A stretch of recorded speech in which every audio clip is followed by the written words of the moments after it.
Catherine Amirfar. And I'm Cal Raustiala. And this is International Law Behind the Headlines, coming to you from the American Society of International Law. Welcome back to another episode of International Law Behind the Headlines. I'm Catherine Amirfar, and I'm just extraordinarily pleased today to be joined by my colleague and good friend, Steve Hill. Steve currently is the Executive Secretary of the International Institute for Justice and the Rule of Law. He's had a long and illustrious career in public service, including in the State Department, and relevant to our conversation today in particular is the 6 years that Steve spent as the Director of the Office of Legal Affairs at NATO until 2020, and after that as the Director for Global Criminal Justice and Multilateral Affairs at the National Security Council. Truly a career dedicated to public service. Steve, welcome to the podcast. I'm so happy to have you here. Thanks so much, Catherine. It's great to be with you today. So, Steve, this episode kicks off a new multi-part series that we're trying on the podcast focused on implications for Donald Trump's recent re-election and international law and policy. Today's episode will explore the implications for NATO based on President-elect Trump's first term and messaging during his campaign, particularly in the context of the Ukraine. So, with that table setting, let me dive into the discussion. So for our listeners, just a little slightly more table setting in the sense that NATO started as an agreement between 12 countries in 1949 and has since grown to become a 32-member alliance that wields significant geopolitical power. Steve, can you just talk to us a bit about how NATO, both itself and its goals, have changed since inception, and give us a sense of how it functions really in real life as a practical matter to achieve its goals? Sure. Well, NATO, as you say, was founded in 1949. It was founded as a political military alliance, one that was meant really to be part of a comprehensive strategy for peace and security in what we call the North Atlantic area, or in the Euro-Atlantic area, Europe and North America. It has really, I think, withstood the test of time, despite having been, declared potentially dead on many different occasions, not just recently. And not but just by the U.S. President Macron famously said that NATO was brain dead or kind of on autopilot, but being declared irrelevant or kind of no longer applicable is something that I think NATO has weathered throughout its entire history. And I think it speaks a little bit to the resilience of the alliance. So, I mean, the original purpose back in 1949 was, of course, to provide a bulwark against the Soviet Union. People often forget that NATO was part of a broader package that also involved the Marshall Plan. So, for example, and, also institutions like the OECD, based in Paris, are sort of, in a way, part of the overall picture of NATO. And when you read the North Atlantic Treaty, it's pretty interesting because it's got and hardly anyone, I would say, really reads the North Atlantic Treaty, even though it's such a short, it's actually only a 14-article treaty. It's super short. But the North Atlantic Treaty talks about, peaceful settlement of disputes. It refers to the Charter of the UN. It talks about economic and social coordination. That was sort of the original idea. I mean, it obviously had one role during the Cold War, which was collective defense. People talk about the end of the Cold War potentially bringing about the demise of NATO. Of course, the Warsaw Pact went away. But that really opened kind of a totally new chapter of NATO, which was the so-called out-of-area operations. Places like the Balkans. 9/11 was really a historic moment in the alliance's history. For the first time ever in history, Article 5 was invoked. We can come back later maybe to the idea of the invocation of Article 5. And that was for an attack on the United States. I mean, also involving deaths, nationals of many NATO allies, of course. That started NATO on a path of being involved in Afghanistan, being involved in, also the fight against terrorism. And then, of course, it changed really in 2014 with the Crimea, and then of course it again in 2022, which really put collective defense back on the map of the alliance. So I guess what I would say as an introduction is that NATO has sort of moved in many, many different ways. You were asking, how does it happen in practice? One thing I would say about NATO is it's really about continuous consultation amongst allies, and in fact, that's probably the spirit of the North Atlantic Treaty and of NATO itself. There's a North Atlantic Council that meets, that meets at least weekly, but probably many times a week in Brussels. It's the 32 nations are represented by NATO, but it also meets at the foreign minister level, at the defense minister level, and then the ones that are really in the news are often the heads of state and government level. So just this week, actually, in Brussels, there was a meeting with NATO foreign ministers at which they discussed Ukraine and other issues. So it's part of the secret to NATO's adaptation, really, I think, is this continuous consultation. But we can come back to that. Yeah, and thank you. And I think obviously NATO is very much in the headlines these days, but people don't appreciate where it came from and frankly the roller coaster ride it's been on. But as you say, I think the key about NATO is the alliance portion and the ability of these allies to have these consultation channels open and continuous on a continuous basis. So let me pivot a bit to the point that obviously NATO has been in the headlines of late, and a big reason for that, at least recently, has been the Ukraine war. And the Ukraine and NATO obviously goes back a while, and I want to explore that before we get to present day. But talks of Ukraine becoming a NATO ally have, as you well know, been going on for over 10 years. In 2008, NATO allies issued the Bucharest Summit Declaration, which stated, and I'll quote, "We agreed today that Ukraine and Georgia will become members of NATO," end quote. But after a change in administration in 2010, the Ukrainian parliament approved a non-alignment bill that actually barred Ukraine from entering any military alliances. That was reversed course in about 7 years later. And now President Zelensky has reiterated Ukraine's request for NATO membership. And we have obviously more recently allies reaffirmed Ukraine's future in NATO this past year, but stated that they are not yet in a position to extend an invitation. So there we have kind of in a crucible the issue of Ukraine and NATO. I wanted to ask you, Steve, how has the Ukraine war affected NATO? Would you say it strengthened or weakened the alliance, and why?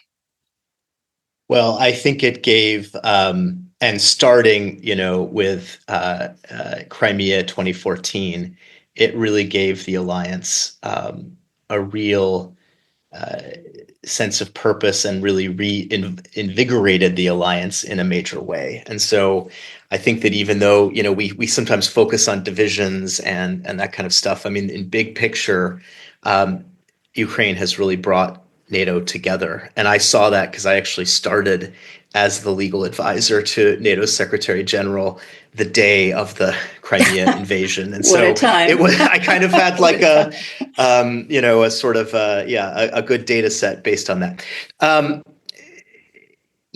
So, I mean, what's interesting about the debate about Ukraine and NATO is that it's often framed in terms of membership of Ukraine in NATO, and that's obviously very important. And I think it's going to continue to be very important. As you say, it dates from the Bucharest, at least from even before the Bucharest Summit Declaration, but is something that's been going on and has had many stages. I mean, what I think's maybe good for people to realize that, despite the pendency of that big overall issue, the amount of military aid, of security coordination to Ukraine that goes through NATO is really remarkable and is maybe a bit off the radar screen. 99, I had a figure here from NATO, 99% of all military aid to Ukraine comes through NATO allies. That's a remarkable figure. I mean, that's a lot. So that's almost 100%. That's 99%. At the Washington summit, I mean, there was a lot of focus on the membership question, but the allies also pledged long-term security assistance, so over years, with a minimum baseline of 40 billion euros within the next 1 year. So I mean, that's the thing about NATO is it is a venue that countries use to take, pretty important commitments. We can come back to those kind of commitments. But I mean, in addition to the assistance, they set up a kind of well, because there's this issue in military assistance of coordinating who's giving what and do they match up and all that kind of stuff. So they've set up this NATO security and assistance training for Ukraine, which is going to take over largely from the US, the role of doing coordination of who's giving what. They set up a joint training center in Poland. They set up a senior representative who's now based in Kyiv, a wonderful former UK diplomat. So it's it's energized NATO, and I think that's the right thing. All right, so let's go from an energized NATO to kind of current state of affairs, and I want to talk about implications for the next Trump administration. According to senior Trump administration officials, President-elect Trump has expressed a desire in the past to withdraw from the U.S. from NATO. And I think several times in 2018, this was said. Last year, as you know, Congress added a provision to the annual National Defense Authorization Act prohibiting the president from withdrawing from NATO without either approval of a 2/3 majority in the Senate or a separate act of Congress. In the meantime, from speaking to a very senior diplomat in NATO, have gotten the sense that after the first Trump administration, NATO itself has been thinking through what it would look like without the U.S. as a member.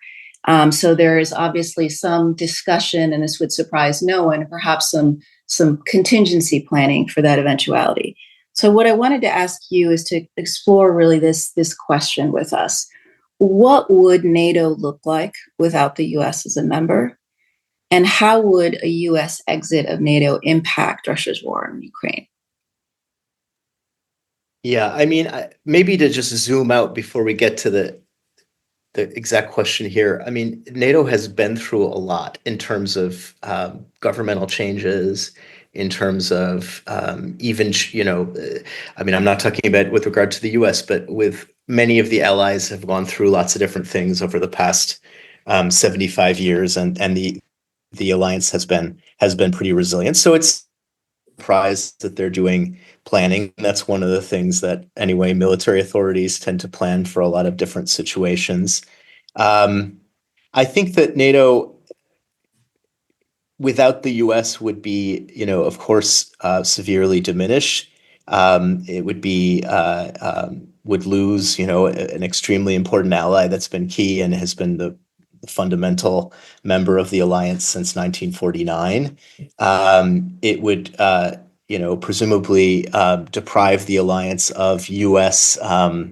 Talented U.S. personnel. So, that you may know that the one of the highest military commanders in NATO, the SACEUR, Supreme Allied Commander, Allied Forces in Europe, has traditionally been an American. So, the U.S. has really been, very much woven into the fabric of NATO since the alliance. I don't think. I mean, the alliance would certainly continue. Actually, the European part of the alliance, and then of course Canada, are strong contributors and are committed, and would presumably continue their work. But I think that would be, it would obviously have very, very serious implications for NATO, and I think ultimately that's why. I'm confident that the way to deal with NATO is really through engagement and not that kind of disengagement. Understood. So again, we're obviously focused on various implications for NATO from a Trump presidency. And another aspect I wanted to explore with you is most certainly in the weeds, but the weeds are important when it comes to defense expenditure commitments. So I want to talk through what that looks like in terms of a Trump administration. And the table setting for this is that at a rally in South Carolina, President-elect Trump stated that he would not support NATO member states who did not meet their defense expenditure commitments. And he actually told the crowd, and he quoted himself, he said, "I said everybody's going to pay. They said, well, if we don't pay, are you still going to protect us? I said, absolutely not. They couldn't believe the answer," end quote. So that colloquy kind of gives a sense that funding and U.S. support for NATO may be a question or an issue going forward. So I wanted to ask you about what you think the implications would be if the U.S. didn't say formally withdraw from NATO, but there was some kind of clawing back, if you will, of defense expenditure commitments. How do you think that would impact NATO going forward? Well, maybe a word, because this is one of those areas that I feel like there's, not a kind of general understanding of how it works. I mean, one thing about NATO is that, the so-called NATO budget, or the NATO, what is actually common to NATO, is very small compared to the overall defense expenditures, even when you're talking about the countries that are spending the least amount of money. The common budget of NATO is a very small amount. So of course, if the U.S. were to cut its contributions to the common amount of NATO, that would be difficult for the operations of places like the NATO, headquarters in Brussels. That's where I worked for 6 years. It may be difficult for the institutional elements, but it wouldn't necessarily mean that military expenditure, which is basically done by countries themselves, by allies themselves, would necessarily suffer. I mean, it would be very bad because you would have trouble doing the coordination function. But so there's that. The other thing, I guess, about NATO is like the nature of this. Of the 2% pledge. I don't know if that's something you want to dive into, because I think that's one of those areas that please. Been very much in has been very much in the news, but again, difficult to understand what it means. I mean, this came from 2014. It came from a couple months after I started this summit declaration at Wales. Essentially a political commitment to get to a level of 2% of GDP on defense spending. Now, the whole issue about the percentage of GDP that's spent on defense and what does defense mean and all these kind of things has been something that really has been like with the alliance throughout its history. Mm-hmm. And actually the whole issue of, wanting European countries to put in more and to help counterbalance what the U.S. puts in has always been an issue across kind of Democratic and Republican administrations. So it's not like an unknown issue. Mm-hmm.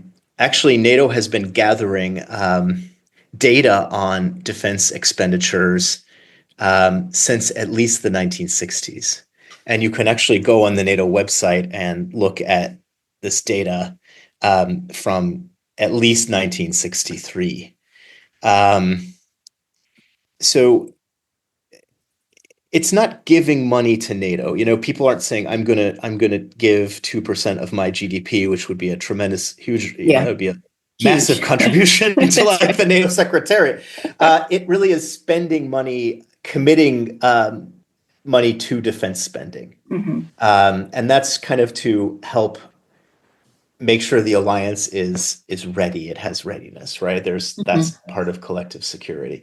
There's a common definition of defense expenditure that's been agreed by NATO allies. It was actually re-upped in early 2024 this year. maybe it's actually publicly available on the NATO website. They kind of explain what's included and what's not included. So, I mean, to get back to your question, um, I think, well, first of all, we're seeing a big trend to increase in defense expenditure. When I started at NATO, there were only 3 allies out of then 28 who had reached that level. Now it's who were they? 2/3. Yeah. Do you remember? At the time, let's see, US, UK, and I think maybe possibly Turkey or Greece. I don't recall the third, but so 3. Whilst now the latest figure is that 23 allies of 32. So there's been an expansion. Reach that level, and so I think it is. So I guess a couple points. One, it's always been an issue. Administrations have differed in terms of their tactics and the way in which they go about doing this. I think there's been a lot of progress by the Europeans and Canada as well. People are on a path to, dealing with this issue. I think everyone will expect any U.S. administration to kind of continue to press this issue. I don't see, U.S. defense expenditures, being yanked from NATO or something like that. So I think that we probably need some demystification of this issue. Yeah, I think so. But then again, it's the one that is, partly because it's become politicized that, is out there. No, it's definitely out there. And as you say, demystification on this in particular is really important, because I think that I think that the general sense is the crippling effect of NATO with any U.S. withdrawal of this kind of expenditure arrangement. But of course, it's not as kind of clear-cut or straightforward as that for all the reasons that you've just gone through.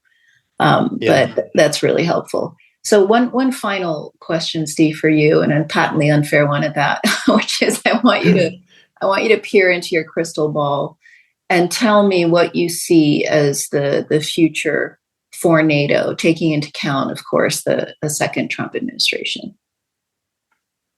Okay. Well, I mean, we've been talking about Ukraine. Clearly, that's going to be a big issue. To what extent? Well, first of all, security assistance to Ukraine, which has been a task, the coordination of which has been undertaken by NATO now. I think that the whole issue of collective defense and how do we strengthen our collective defense is going to be continue to be a very big deal in the coming years. And a lot of that boils down to, just deepening the coordination. I don't really want to say integration because it's not really integration, but deepening the coordination between countries. So like, just for an example, at the Washington summit that they had in the summer of 2024 in DC, there was just a lot of work to strengthen the command structure, to improve missile defense systems, to match up the plans that different countries use with different capabilities that they might possess or others might possess. So there's like a lot of spade work that's going to be required to make this collective defense work. And by collective defense, I mean, defense of the NATO territories. Basically ever since 2022, NATO has just completely revamped these defensive plans, has been putting forces. There are over 500,000, I just saw, from NATO forces at high readiness across the alliance. There are combat-ready forces along the eastern flank. That's going to be NATO's future for the next couple of years. I mean, the other thing I would say is dealing with, hybrid threats. We know that there's been an intensification of hostile activities against European countries, against the U.S. not only cyber attacks, disinformation, but there have been news stories about potential sabotage, physical violence, jamming of systems, issues with the energy infrastructure. I mean, we've all heard about that kind of stuff. That I think is going to be something that NATO is going to be working more on. Actually, at this foreign ministers meeting that took place in Brussels this week, early December 2024, the foreign ministers took decisions that will hopefully increase resilience against this kind of what you could call hybrid threats. Stuff that's not directly a military threat, at least in the traditional way. People in uniform, et cetera. But that'll be Russia's future. I mean, NATO's future. Also just to look into my crystal ball, NATO has always been a place where conversations about new technology are very important, and that's because first of all, new technology is often used for military purposes by adversaries, but it's also something that is really important for our own defense to keep up with. And so, when I was there were a number of discussions about the applicability of international law in cyberspace. We tried to use NATO as a way to at least one venue for facilitating discussions about how countries think that international law applies to cyberspace. I read that there was a similar exercise after I left about space law and how does the NATO treaty apply to outer space.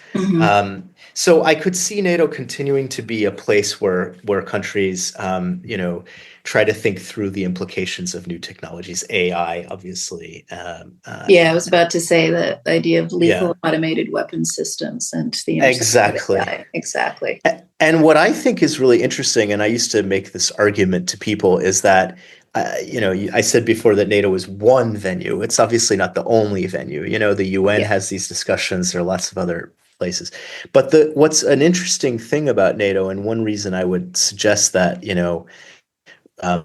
researchers or just concerned citizens, members of ASIL, for example, have a closer look at NATO is that, what goes on at NATO, first of all, we didn't talk about NATO decision-making, but NATO decision-making is always by consensus. So it represents a consensus view of now 32 countries.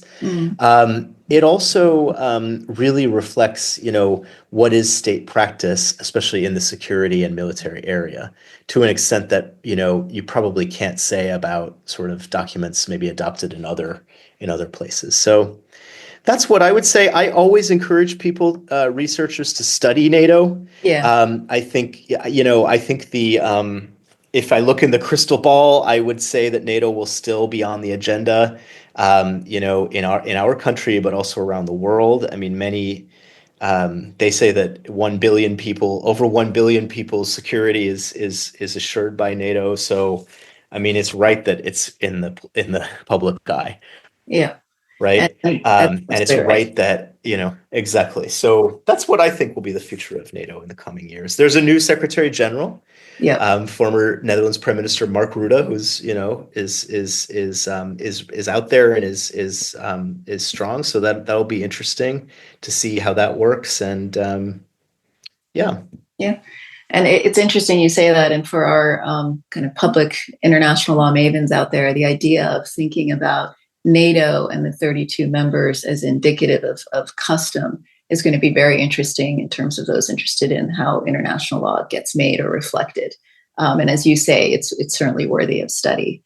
And then, as you also say, that there's been a roller coaster ride since NATO's inception, but it has been a pillar of what it means to have an alliance devoted to collective security. And so there's lots of reasons to feel like that future remains and is one in which NATO is going to play an important part in collective security going forward.